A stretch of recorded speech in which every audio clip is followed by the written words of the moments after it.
L'année 2022 touche à sa fin, il est temps d'en faire le point. Bonjour et bienvenue, c'est toute nouvelle vidéo, c'est Mayol de la chaîne Culturaria et c'est un plaisir de vous parler aujourd'hui. Et aujourd'hui on se retrouve pour terminer en beauté 2022 et je pourrais donc faire mon résumé des différents moments sportifs de cette année. Je ne parlerai que des sports que j'ai pu suivre ou regarder cette année pour pouvoir y apporter ma petite touche personnelle. Je pourrais donc parler de football, de rugby, de cyclisme, un peu de sport automobile, un peu d'athlétisme et pour finir du tennis.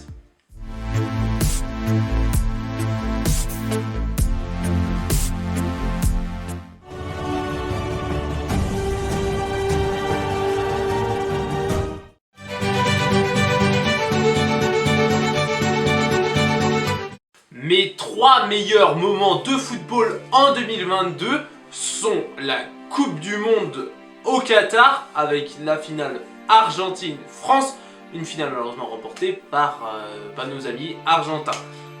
Cette compétition aura donc permis à Lionel Messi de soulever le trophée et donc d'accroître sa place sur le podium des meilleurs joueurs de l'histoire. Mon deuxième moment sportif concerne l'AS Saint-Étienne et sa descente aux enfers qui a donc commencé en Ligue 1 au début d'année et qui risque donc de se finir peut-être en National l'année prochaine. Nous sommes donc pour l'instant en Ligue 2 et même dernier de Ligue 2 à presque déjà 6 points du 17e, non du 16e. Pour se maintenir. Autant vous dire que c'est mission impossible. Le dernier moment sportif en football de 2022 à retenir est donc la signature toute récente de Cristiano Ronaldo qui va donc jouer pour les 2 prochaines années dans le club d'Al Nasser en Arabie Saoudite. Il est bien parti libre et aura donc un petit salaire de 200 millions. Voilà. En même temps, si personne ne lui a rien proposé d'autre, what else? Pourquoi pas?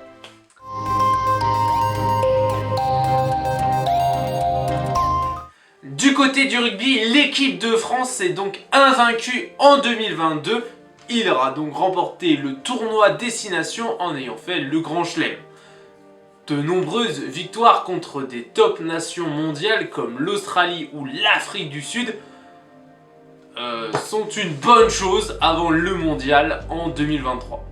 Du côté de mon club de cœur, le Stade Toulousain, c'était une saison difficile puisque nous sommes arrêtés en demi-finale de nos 2 compétitions majeures, le Top 14 et la Coupe d'Europe.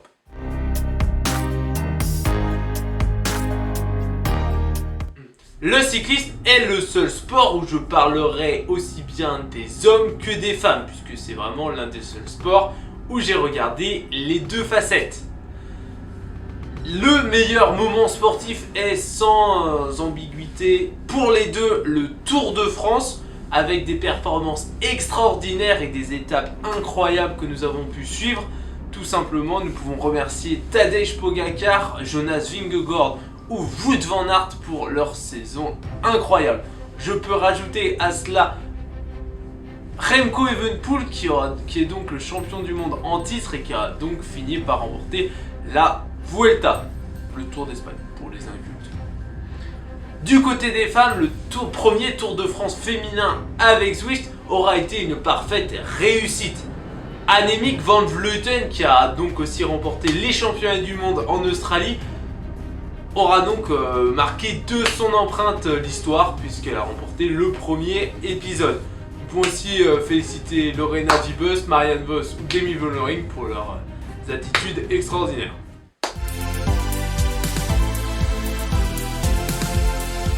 Pour ce qui est de l'athlétisme, je ne parlerai que du saut à la perche puisque Mando Duplantis a été nommé athlète de l'année par la FIA, la Fédération Internationale d'Athlétisme. Il cumule pas moins de 17 sauts à plus de 6 mètres, ce qui est un peu plus que les 10 sauts de Renaud Lavillenie fait pendant sa carrière. Voilà.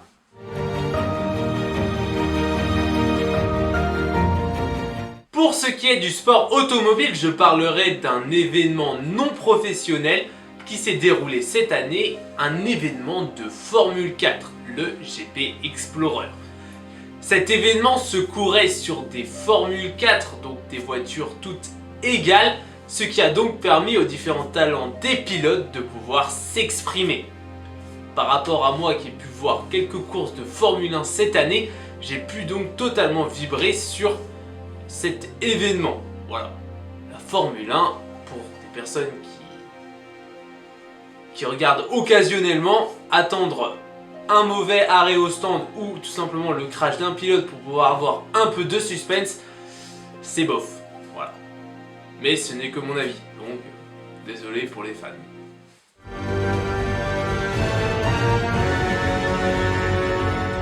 Le dernier sport que nous allons voir est donc le tennis, où nous avons pu assister à de grands moments d'émotion, avec tout d'abord les différentes retraites de Roger Federer et de Serena Williams.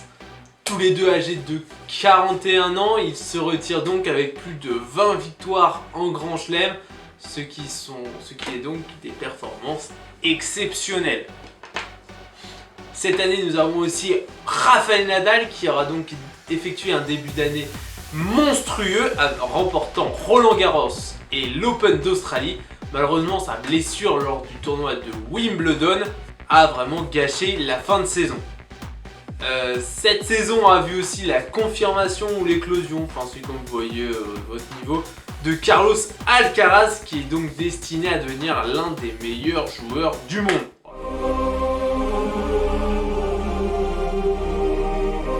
C'est la fin de cette vidéo, n'hésitez pas à vous abonner, à liker ou à mettre un commentaire pour exprimer votre ressenti ou votre opinion. C'était un plaisir, à bientôt.